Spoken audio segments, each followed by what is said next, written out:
I see your signs. Yes. Yeah. Well, he's part of like the Erie Shores, like with Rias and everything, right? Like that's, yeah. So, Brian all right. Holden. Yep. Well, Brian's not with us now. He's out of Brantford. Yeah. Yeah. Yeah, I see Brian often. Yeah. So we're going to try and keep this pretty short tonight, less than an hour. Please jump in if you have any questions, like through this whole presentation. Like we're not very formal. We're just kind of talking and just sharing a little information and just passing on some stuff that we've learned and well, David's learned over many years and I've learned over the last few. So, but basically, in that is just this one idea tonight is that just one property can really change your life today and your future. So your family's future and just going forward.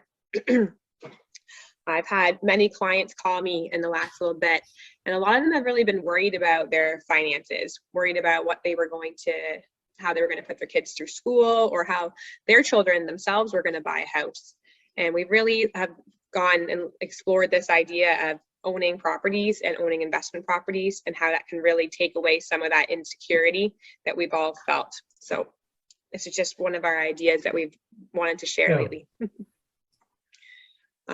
We always like asking why everyone attended tonight. I'm sure you guys probably all have some of the same thoughts. Maybe you're just curious, or maybe like Dan, you were asked to be a guest speaker, or maybe you just want to make some more money, right? So lots of reasons for attending. If you want to say, you can. If not, that's totally fine. I'm looking forward to making a lot of money tonight, Lara. Can't wait. Your check's in the mail. We always like to start off too talking about like what are the costs to work with us, what does it cost to do this kind of thing. And good news for you is that normally it's free to work with a mortgage broker normally, and then David, unless you're selling your house, there's really no fees to work with a realtor either. That's right. Yeah, the only time that it might cost you working with a realtor to buy is if you have a buyer agency agreement signed for, let's say, to pay the realtor 2 or 2.5%. If the commission on the listing is like 1%, then some realtors will try and get the additional money from their buyer. I've never done that. Well, that's good. Are we freezing? Or he might have froze. I'll keep going. And then everything that we're just talking about tonight is just all of our financial opinions. Building the future as opposed to the immediate. So this is just our opinion. We are not financial advisors. We're just here to talk. So every investment that you do, it's always going to have some kind of risk. Okay, so you really have to think about for yourself and for your family how much risk you're comfortable with, and really just weigh your odds that way. Anything you want to add, David, on that?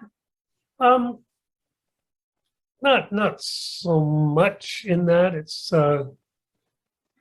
pretty straightforward. We're going to start covering kind of the other investment options and things like that, and how they compare, and that. So that'll all come up in that. Exactly. Yeah. So this is quickly what we're just going to go over tonight. So okay. So I always like to start with some statistics. So really, this is a kind of scary statistic about how many retirees still have a mortgage and how much still have some kind of consumer credit card debt, so unsecured debt. And those are pretty high numbers, especially once you get into your retirement. You really, you don't want to be working full time if you don't want to.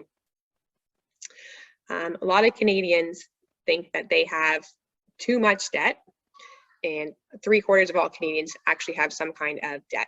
So, I mean, those are high numbers, and I think those numbers are probably even higher this last, year with the pandemic, right? I think Canada is actually coming up as one of the highest debt per person, like the ratios of debt are now, Canadians are some of the highest in the world. I know, I could see that for sure, especially with everything getting more and more expensive. Like food is getting a lot more expensive.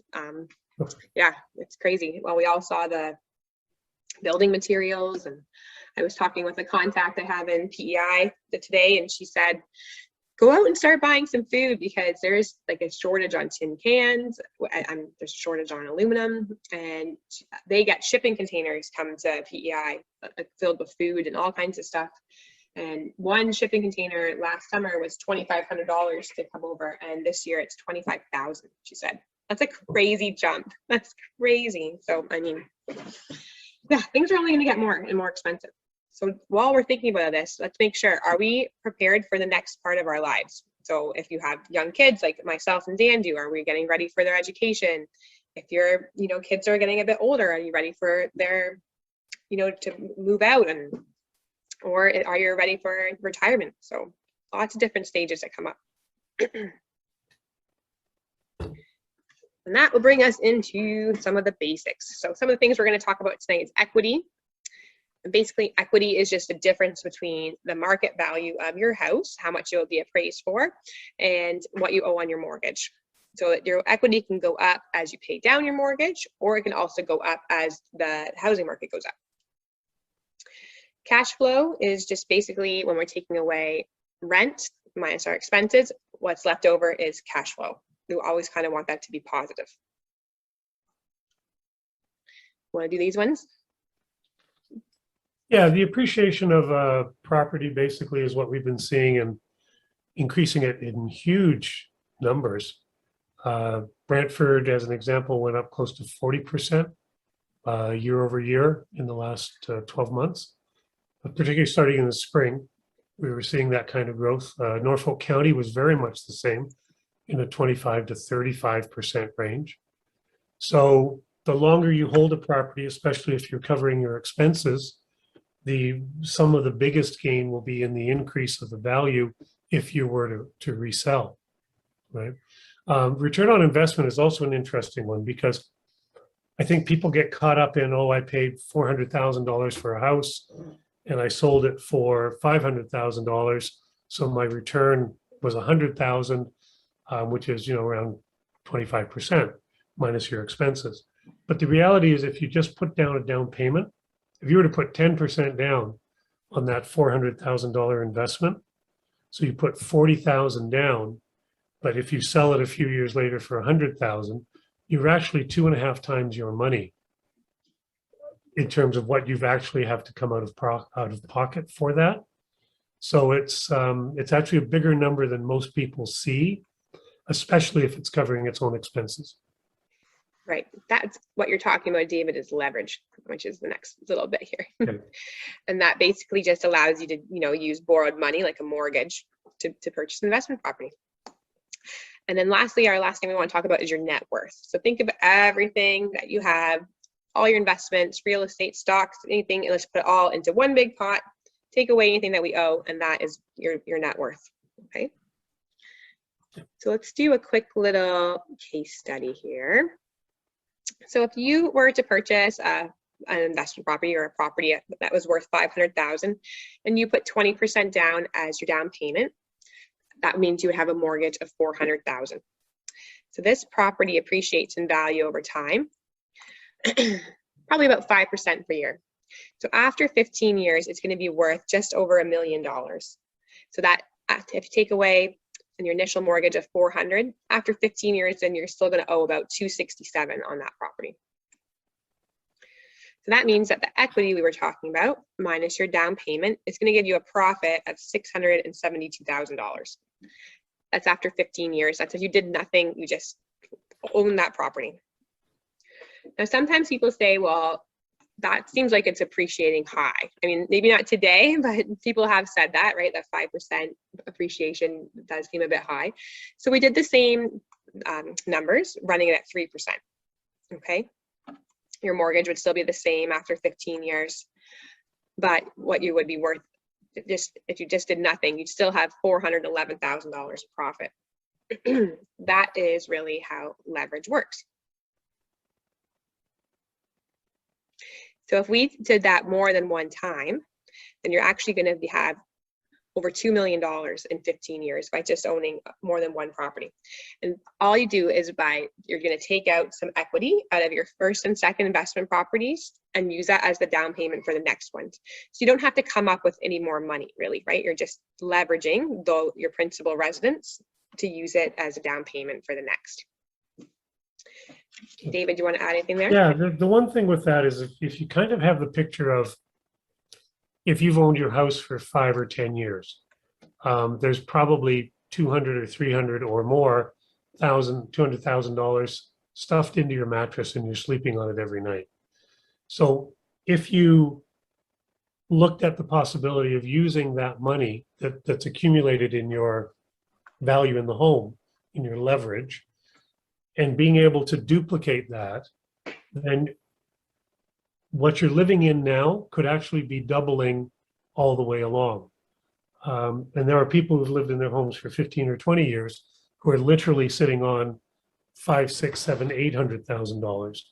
And it's increasing at whatever the market increase is for in their market, but it's not working as hard for them as they can, as it could, I guess is the way to say it. And sometimes sometimes some clients, they have some other debt that they want to roll into at the same time, their vehicle payments or lines of credits. So sometimes people's monthly payments are actually the same or lower owning more than one property, Yes. because they've gotten rid of some of that extra stuff. So we're Laura, gonna are do, we saving our questions to the end? no, No, jump go ahead. in. You jump in anytime. So you're saying this is rinse and repeat? I forget the last slide, but what Yeah. happens if it's not principal residence? What if you're on your third or fourth time doing this? So just then depends Then on capital gains come in. only if you're selling though. So if you're selling those residents, like if you're selling them. So just So hold on to them. capital gains only comes into play if you're selling. If you're refinancing, let's say you own 3 and your equity is in such a position that you could take out enough money to buy the 4th, then you can do that without triggering any capital gains. So the rinse and repeat concept can actually work on that. What you don't want to do, from personal experience as well, is get to a point where maybe you're leveraged to 75% or more on every one of your properties. Because what you want to do is make sure that if there is a hiccup in the market, that you're safe and secure no matter what. So one of the rules that I've always played by for myself is never going higher than about 60% equity in any one property. Those are when we're going to start looking at like the loan to value, and we'll be having more conversations about like what makes the most sense. And once you get over a certain number of properties too, like you have to be looking at what kind of lenders will allow. Not all lenders will allow you to have 5 or 6 properties. Some only want you to have 4. There's different lenders that will allow more. Sometimes people count the number of doors too, like if it's a duplex. Yep. But the other thing that the bank sometimes will force you into when you get to 5 and 6 is now you get into commercial lending, because now in fact you are a business. So, but those are all conversations that we can have when we're getting ready to purchase 5 or 6 properties for sure. Yeah. So, but there are other lenders for that too. Like there's B lenders, and definitely some lenders, that's all they do is cater to certain clientele that want to have more than one rental property. So, I had a Zoom call with one this morning, actually, a new one to Ontario. So this case study, I will let David run through because he knows this one pretty well, and then we'll bring Dan on. So the basic numbers are, back in 2003, your property was bought for just over $140,000. That property now, the way that it is sitting, is worth 7 or 8, possibly more if you just looked at it as an income property, which is it's doing very well right now. It's generating over $50,000 a year, or just under $50,000 a year in total income. That home right now is renting for $2,400 a month. It's a 4-bedroom, 2.5 story with a pool in the backyard.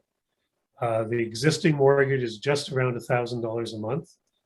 And so just on the one rent, they're cash flowing $1,400 a month clear. They bought another home. That $1,400 goes towards paying the mortgage on the new home as well.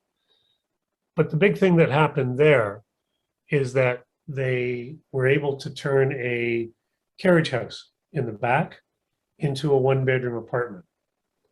And so that now is generating just over $4,100 a month between the two, which is how we get to about the $50,000. But that value would mean that $1,000 a month is bringing in $4,000 a month, and our costs of like everything is covered. So that particular one really shows the advantage of if you bought a home 15 years ago, 20 years ago, that the availability of turning it into a cash flow positive investment is very big, and that you would then be able to go buy another property and not have it cost you any more money at all. But again, going into the extended numbers here, just on the $1,400 a month, on the $2,400 a month, that's $250,000 of profit over 15 years. Yeah, just in the rent. Without counting the 1,750 coming from the other one. And then the building's gone up 5 times, at least 5 times its value from when it was bought. These garden suites are going to be, I think, they're big in a lot of other areas. Norfolk allows them. Not all municipalities allow them, but Norfolk does, Barrie does. I think was it Hamilton too, David? I think does. So yeah, actually, it's a provincial mandate. Okay. I actually saw pictures. ANC Home Construction in Brantford is building tiny houses, and they're craning them into backyards. Wow. Right now, I saw pictures on their Facebook page where they had the big crane out in front of the house, and they were swinging one of these tiny, not a tiny home. I think it was probably about 600 square feet. Looked like, but they had it up on a big crane, and they were dropping it over the house into the backyard, and they were doing 4 or 5 installations that particular week. Wow. Well, the reality is there's not enough houses. There's not enough places for people to live, right? So, and people are going to start getting creative like that. So if it can make you money, why not?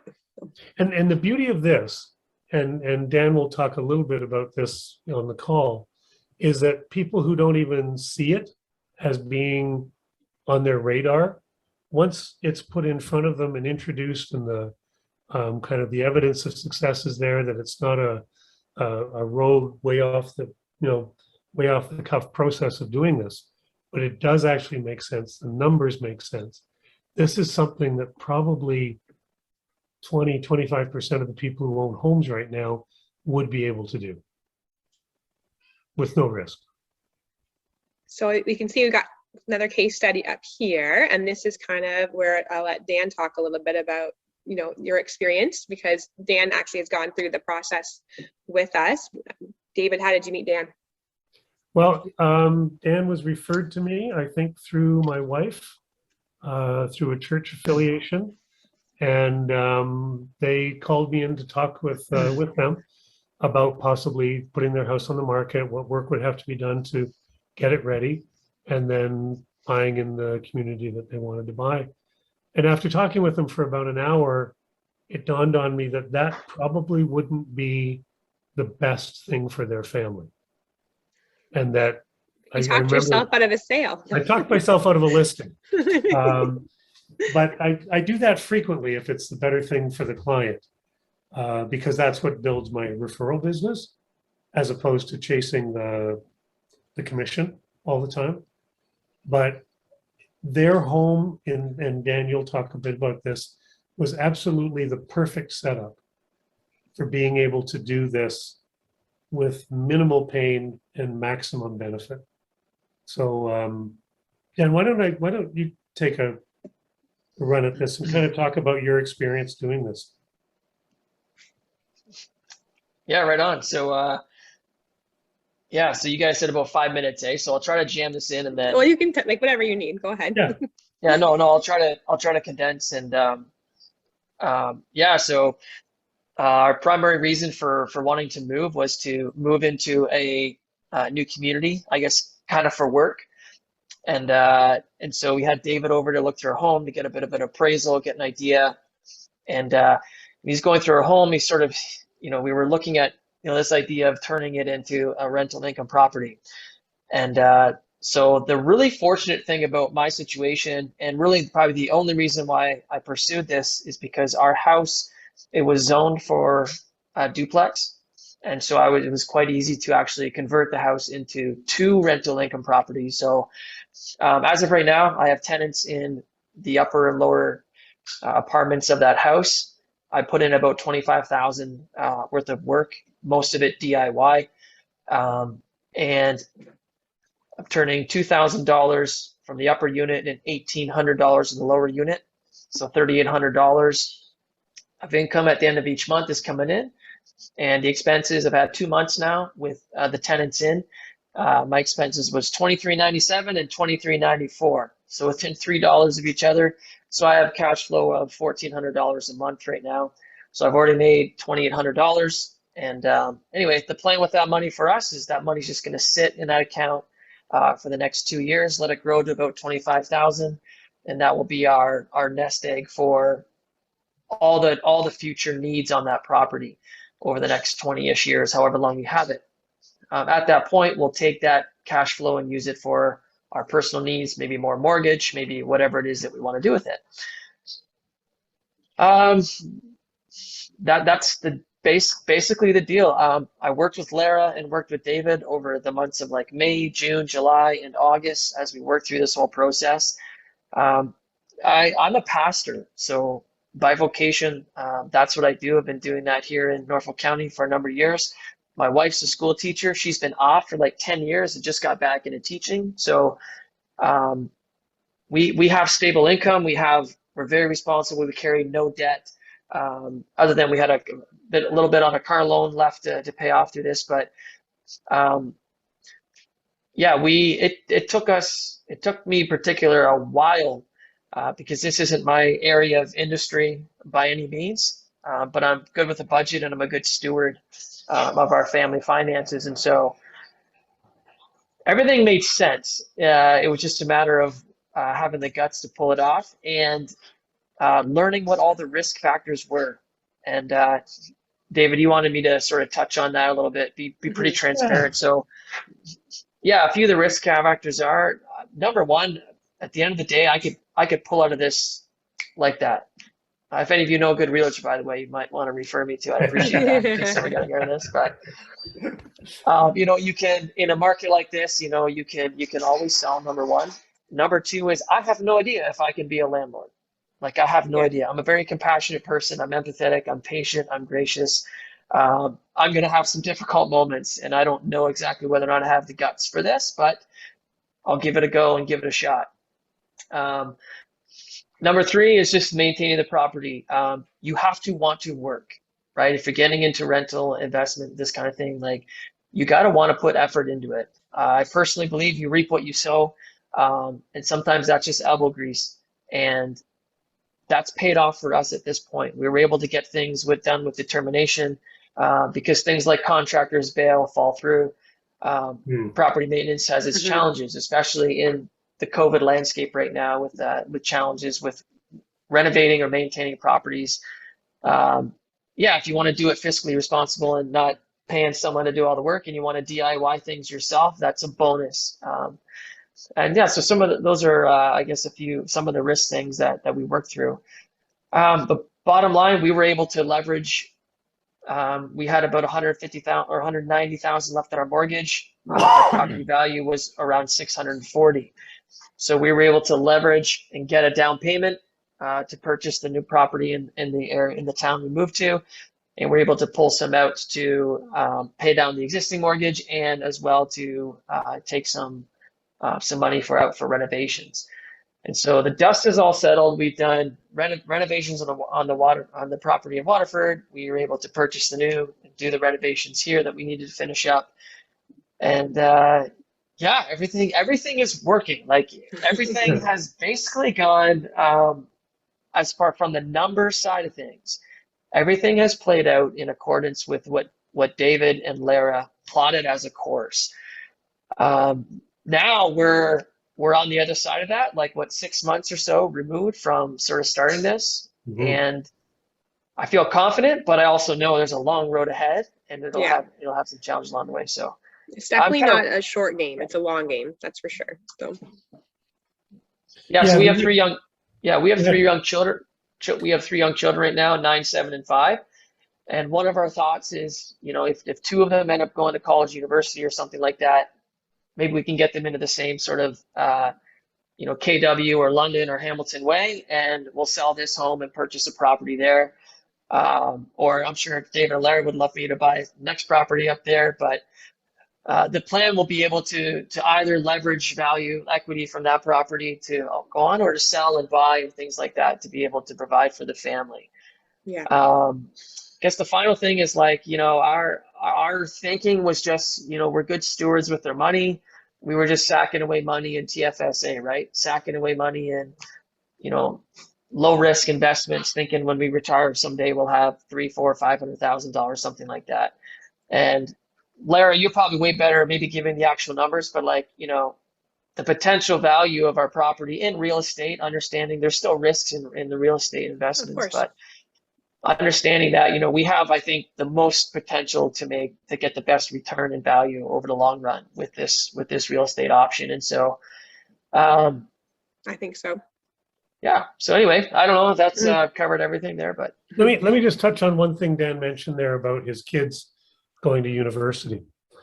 And that is that by the time that happens, give it 5, 6, 7, 8 years, when they're at that point where they're considering university, if you can have a couple of your kids go to the same city, and if you were to take then the equity that, in this case, Dan and his wife would have in the 2 properties, use that leverage to buy a property, let's say in Kitchener or Guelph. 2 of the rooms in that house would be taken with their own children. But there might be 3 or 4 other bedrooms, or 2 or 3 or 4 other bedrooms in that house that nowadays is worth about $800 a month for student rental in those communities. So now, done properly, the expense of running that house in Guelph would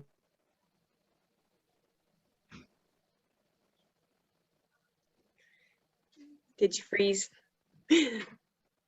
Yeah, what David was saying though is basically you can leverage that to have some of those rooms taken care of. So your kids are going to school yeah, and not having to pay any rent, or minimal or lower rent than what you would Exactly. be paying normally. But 4 years later, you sell that house and maybe you make $200,000 or $300,000 on it. And then Once they're you- also learning too how to be responsible homeowners, hopefully, Yep. anyway.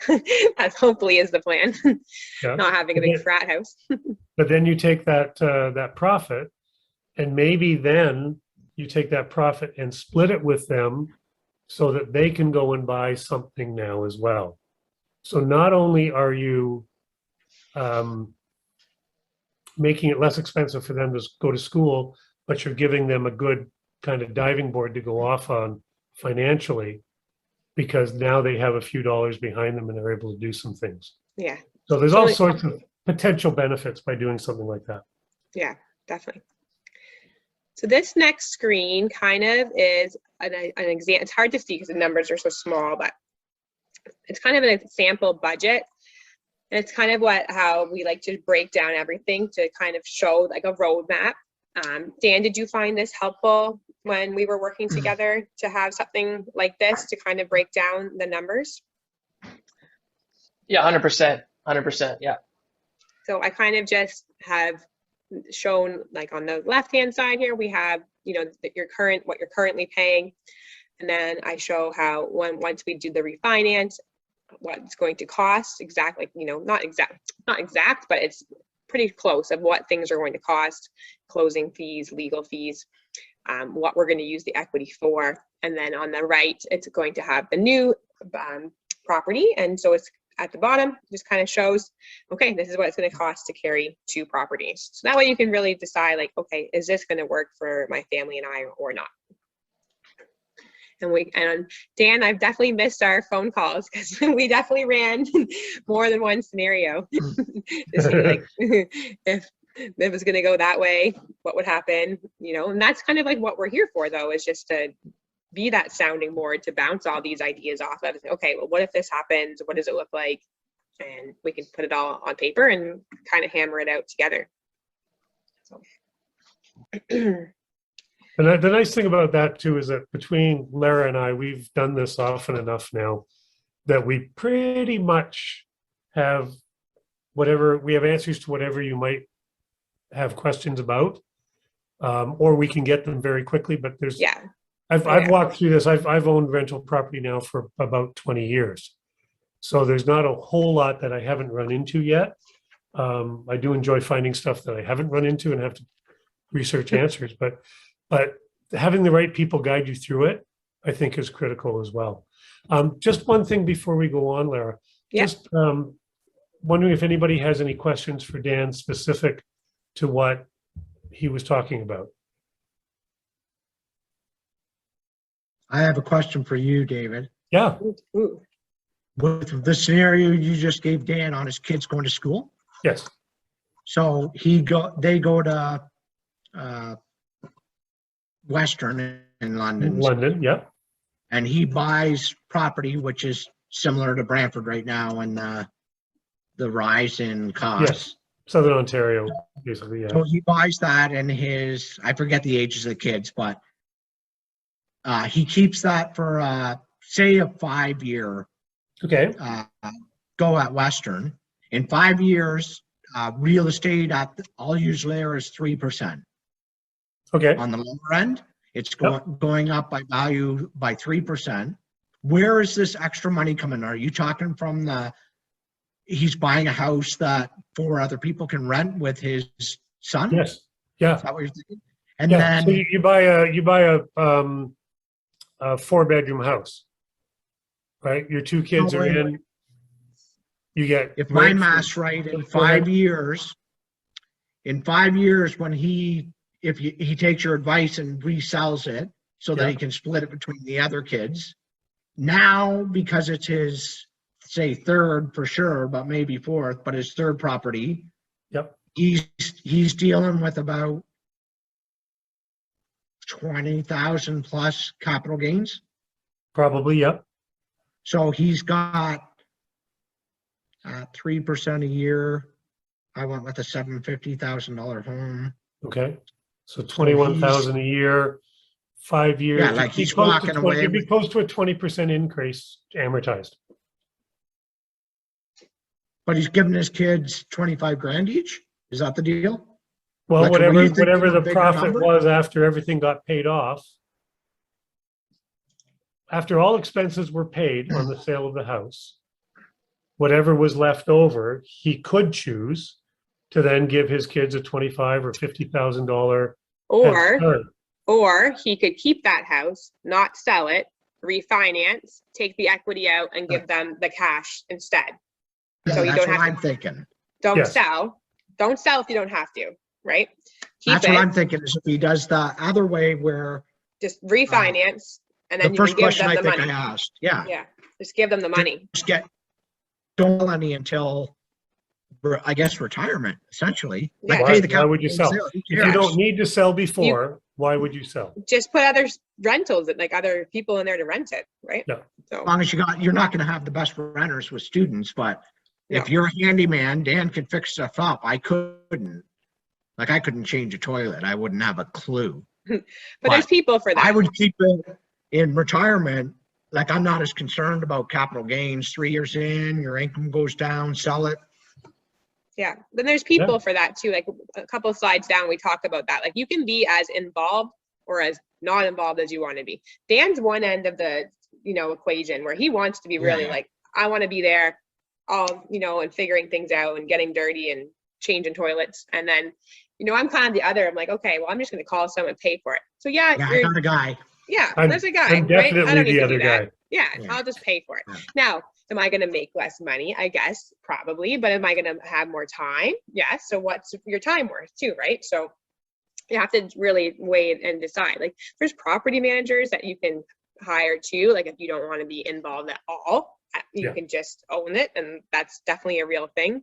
I have some very good clients of mine are property managers actually. So yeah, there's just different ways that you can play with that and decide what you want to do. We're good to Okay. keep, Yep. good to keep going? All right. Thanks. Yep. No, definitely. So some other investment strategies that are pretty common are things like RSPs, which I guess you can talk about, Regan. We'll bring you on for that part. Stocks or bonds, GICs, playing the stock market, purchasing a business, and then real estate, really. So those are, I guess we don't have gambling on there, Dave. No. The one thing about purchasing a business, if you use your equity to then go out and purchase a business or something like that, basically what you're doing is you're buying a job. So my picture of investing my money is to have my money work for me so that I can do the things that I want to do. Now, sometimes a business is exactly what you want to do if it's your passion. But I'd rather go to sleep at night and know that my money is working for me without me putting in a 16-hour day. And as an example, not long ago, we were looking at buying a B&B. And it would have cost us about almost $800,000 to buy it. So we would have had to move and take equity out and do things. And finally, it ended up, what my realization was, is that I would be buying a 7-day-a-week job, 10 hours a day. There were 9 bedrooms, 9 bathrooms in this place. So I would have been working 10 hours a day minimum, 7 days a week. And that's not my money working for me. That's me working for my money. And so as soon as we kind of got that viewpoint on it, between my wife and I, we decided not to buy that because I didn't need another job. No, you're busy enough. Yeah. So let's just break down the RSP one then a little bit, okay? Because a lot of people think that it's, also very profitable. And, RSPs are great. They have their place, and I think we definitely need them. But I don't know if they are as profitable as doing the real estate. So if we did $400 a month RSP, after 15 years at 5% return on investment, you're looking at about $120,000, okay? And same for the same 15 years, when we had broken it down, you're looking at about $672,000. So, I mean, personally, I go with the investment property, but maybe we'll just do both, right? So RSPs and the investment property, right? It's good just to have a little bit of everything, I think. So, and that was, like I said, that was the 5% return on investment. So this is one that we get asked, I would say, most often. Where do we buy this property and when? So my answer to when is definitely like yesterday. So I think that there's no better time really to purchase. I think that you always think that you're getting screwed a little bit and that you're paying too much because real estate is just going up and up and up. And really, I think where is definitely around us, Ontario. When these borders open, there's going to be a lot of people immigrating here. Yeah. People love, like, this area is very popular. And yeah, like, our population is supposed to go up by almost 32% in the next 20 years. And they all need somewhere to live, and we already have a housing crisis, right? The figures that I've heard for immigration is that during COVID, immigration was cut back to about 150,000 people a year were allowed in. There's a backlog. When it opens up again, they're predicted that it will be somewhere around 400 to 500,000 people a year. They all want to live, majority of them want to live within 100 miles of the border. Yeah. Because that's where it is the warmest in Canada. And that hits Southern Ontario like a ton of bricks. And so my belief is that the real estate market is going to stay a seller's market for very much of the foreseeable future. And right. I don't think the government can start pushing interest rates up because that would put so many people into a foreclosure situation. So right now we have about a 1% vacancy rate too in Ontario, right? So maybe Dan, did you want to speak about that a little bit for a moment? Like, how was your experience with trying to find, was it hard to find a tenant? Like, did you have a hard time getting someone to fill the duplex? Yeah, so when we posted our first one, I only posted on Kijiji just to try to be as anonymous as possible. Over a 6-day period, I had 45 fully completed applications. And so I required, name, reason, just detailed bio of the people living in the property, T4 from 2020, or two pay stubs, creditkarma.ca, a full credit report, and that doesn't hurt their credit score, but it provides me not just with a credit score, but with like a detailed line by line description of their current debts and all that stuff. And I had 45 people give me all that stuff over a 6-day period. Amazing. Amazing. And so, I had people coming Norfolk. like with cash in hand, like $4,000, like here. And so the hard thing was trying to figure out who to take. Was the challenge. But again, I'm not complaining. That's a good problem to have. The lower unit that I priced lower. Honestly, I had a hard time even with knowing how much that money that is. I've rented before. I had a hard time, but definitely I could have got more money out of both those properties. But the same situation with the lower unit as well. Had a just more than I could have ever needed as far as that goes. And I have people messaging me now that catch wind that I have rentals available, especially in Waterford. Waterford's a pretty growing, lots of young families. Lots of families aren't in a position to help to buy. Really sadly, like a lot of the applicants were newly single dad, newly single mom, or crisis or transition phases of their life. And so, yes, there was a lot of those applicants were saying, can you bring the rent down a little bit? But there were plenty of applicants that were like, so for example, the person, without going, I don't really know what I want to say that, but they had well over $100,000 of household income, well over. And they still are a few years away from being able to buy a property because they're fairly young. And so, and the guy owns his own business and whatnot. So I think it's a fairly safe time to have renters in because it's not risky in the sense of, You should have gave that couple my card. Maybe I could have helped. And mine too. Didn't you have a client that had a rental a couple months ago that they had like people were calling and offering them like more money than they were renting it for? The same thing's happening in rental market as it is for sale. In that, you put this one was in Tillsonburg, and a client of mine bought a townhouse in Tillsonburg, was asking $2,100 a month for a 3-bedroom, 3-story, tons of stairs unit. And one of the people that was looking to apply offered us $2,300 right away. And that's common. That's more and more common. The one thing to really be careful of if you do get into this game, and Dan, you mentioned it, people walking up with $4,000 in their pockets going, here, I'll take it right now. Be very careful of those people. My wording for it is there are professional tenants out there. So in some of those cases, they would give you the $4,000 up front, and that might be the last rent you see, and it takes you 5 or 6 months to get them out. You still have to be diligent and do the background checks, do all the work that Dan did. And I do that work for clients as well who want me to do it. Do all that background check, even if they've walked in with first and last months in their pocket. I'm almost more wary of the people that walk in with the deposit in hand than I am with someone who says, it's going to take me 4 weeks to get all of that together. Just because there's a gap in trust there. Yeah, exactly.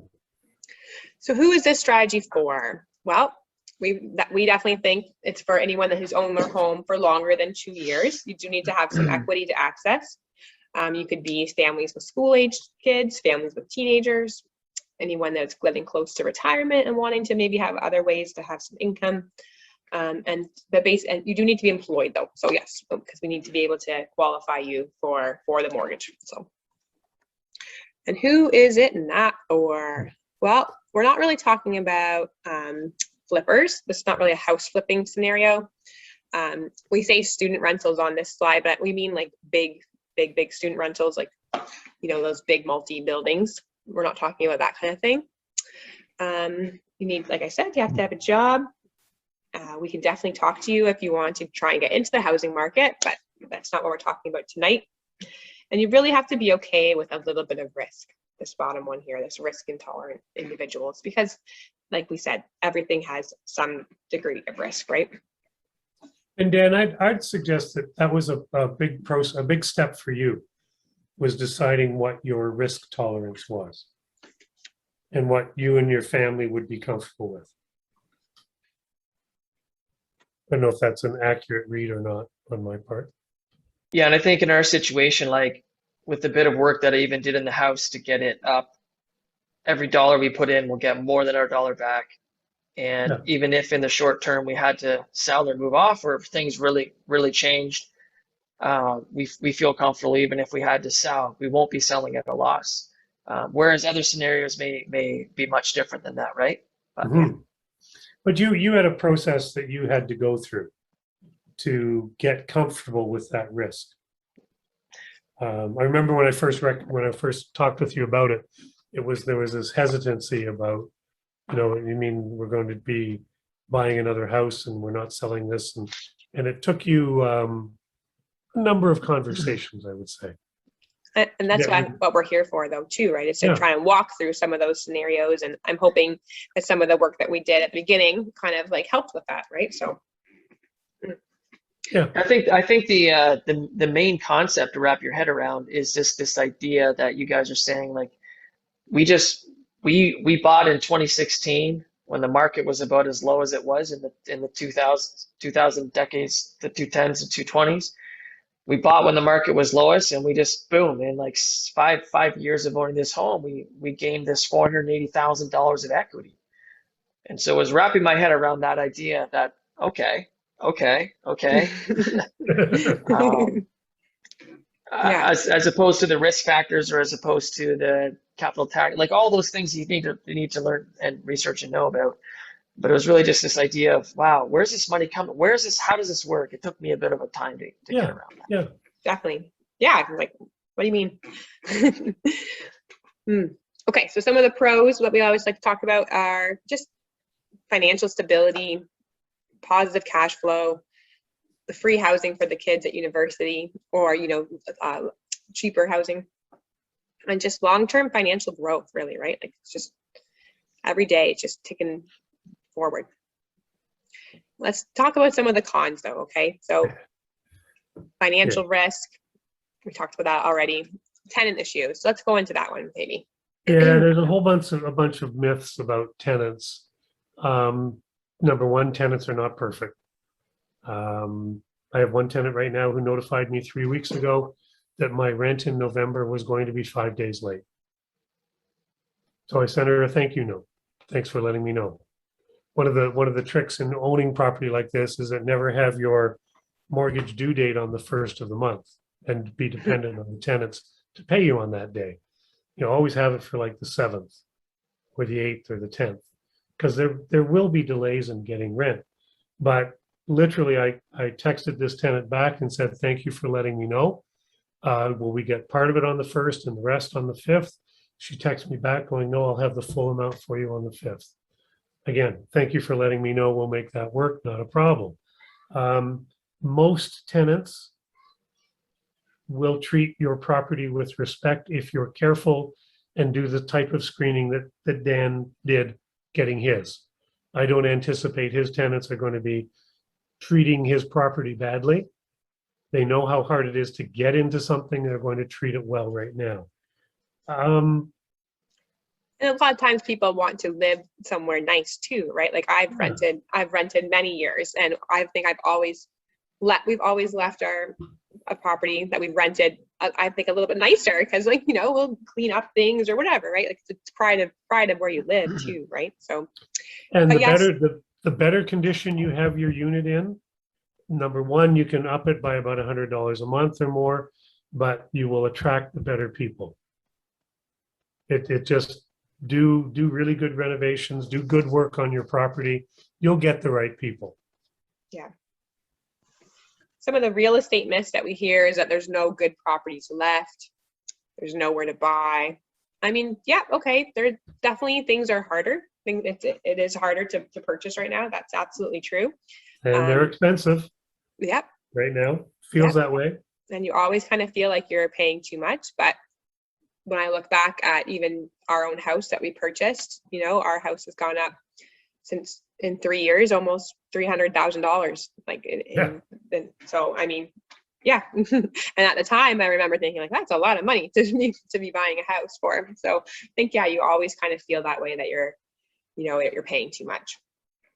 My years in the business would say that's true, in the sense that I remember running ads when I first started for 100 homes under $100,000, and there were always more than 100 homes that were under $100,000 in 1993, 1994, and the reality is that people buying homes at that point thought that those prices were outrageous. Absolutely. 5 years later, they thought it was outrageous. 10 years later, they thought it was outrageous. It's the same with mortgage rates, right? My grandparents, when they bought their house, they paid over 20%. They paid 21% for their mortgage. So, and now people are, oh my God, 2.3, right? Like that sounds so high. So it's all perspective. And I think you have to kind of stay away from some of the news headlines. Like I've been seeing a lot of headlines about mortgage rates lately, like, huge interest rates coming and stuff. And those are shock headlines, and that's their job is to try and get you to click on things, right? Just have to take a step back, take a breath, and actually look at what's happening. So taxes on there.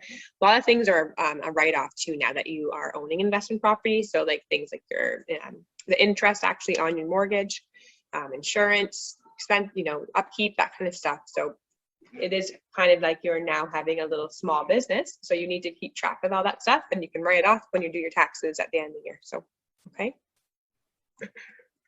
Anything else you want to say on this slide, David? We're at 9 now, so I want to make sure the real estate it's myth, time. I guess it's be careful who you're listening to when talking about ideas around real estate.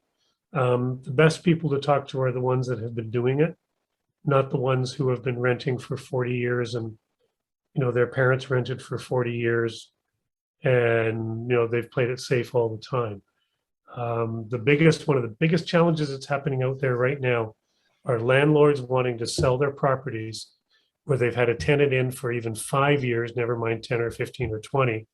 There's one property right now that we just sold where the tenants had been there for 25 years, and they were paying about $250 a month for rent.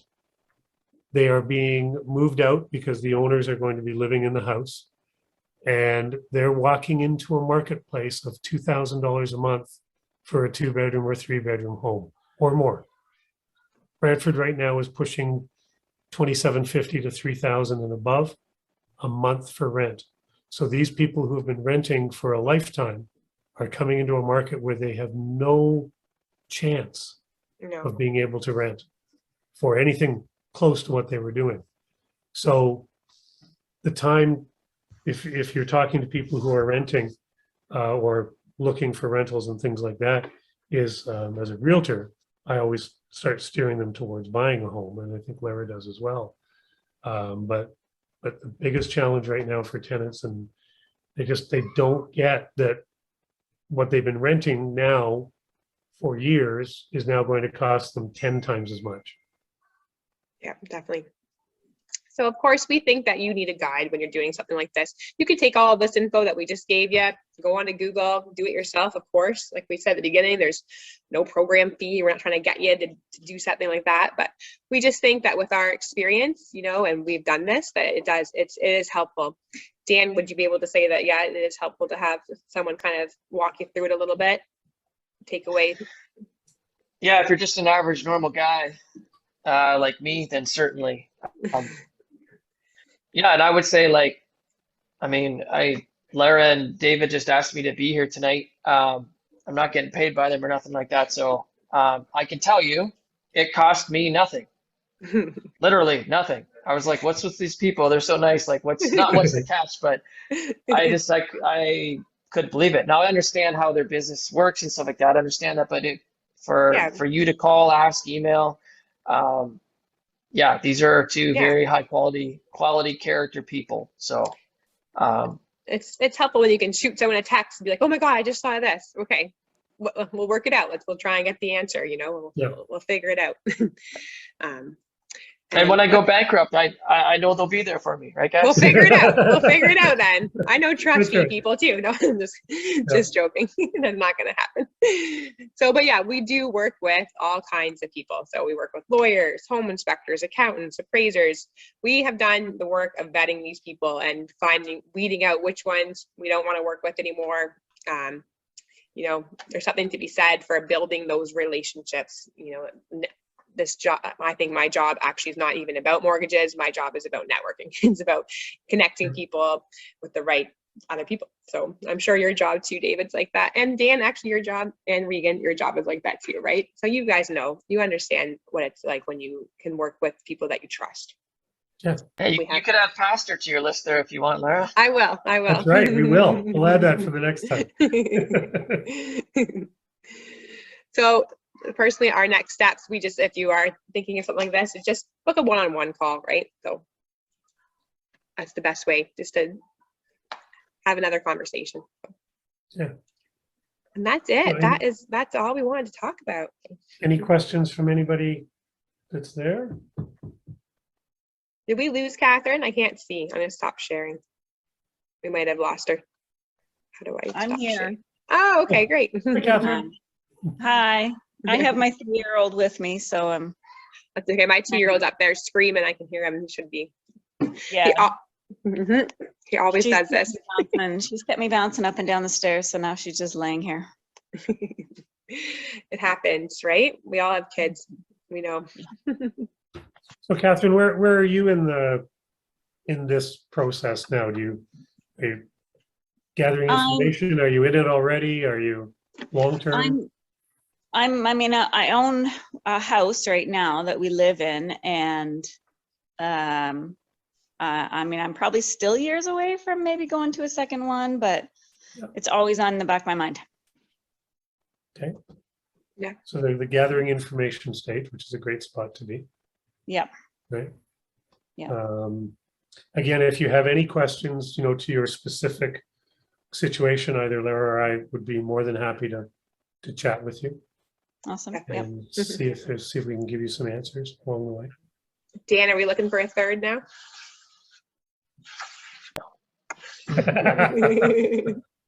Not yet. All right, No, and fine. it's not, yeah, and for my situation, right, like we were looking for a creative way to be able to buy in one particular market without selling, and we had a house that we could turn into a rental situation. And just the so perfect situation. yeah, like my situation is unique, right? Oh, for sure. And It is. we're not in this to get rich, make money. Like we're in this to have a quality of life that makes sense. And so one of the things we really evaluated was how much more time is this going to take? How much, right? Everything costs. If you want to choose to do something, it doesn't matter what it is, it's going to cost. Yep. And so, you know, stress and just all that added stuff. And so for that, we're at threshold in our personal lives and our work lives, family life, and all that stuff. But this was manageable. But to go beyond this would just be a pursuit of wealth or prosperity. And like, hey, that's all good. But for our family, that's not the next move. That was never your motivation in this. No, never. Right? It was clear right from the beginning. And you are helping 2 families. Like, it's amazing, really, what you're doing. So, yeah. Yeah. Awesome. Yeah. Yeah. So. Perfect. All right. Well, Regan, do you have any questions tonight? No, Okay. All I'm right. good. That was wonderful. Thanks, guys. Okay. Well, I really appreciate you guys coming on tonight. It was a smaller group, but that's fine. Dave and I just love talking. We're talkers. So Right. That's right. we get an audience, give us a mic, we'll talk. So Cameras are okay with us. Perfect. Well, thank you guys for coming out. Okay. Have a lovely night. Okay. Thanks, guys. Okay, Thanks, bye. everyone. Thanks you. Thanks for coming on, Dan.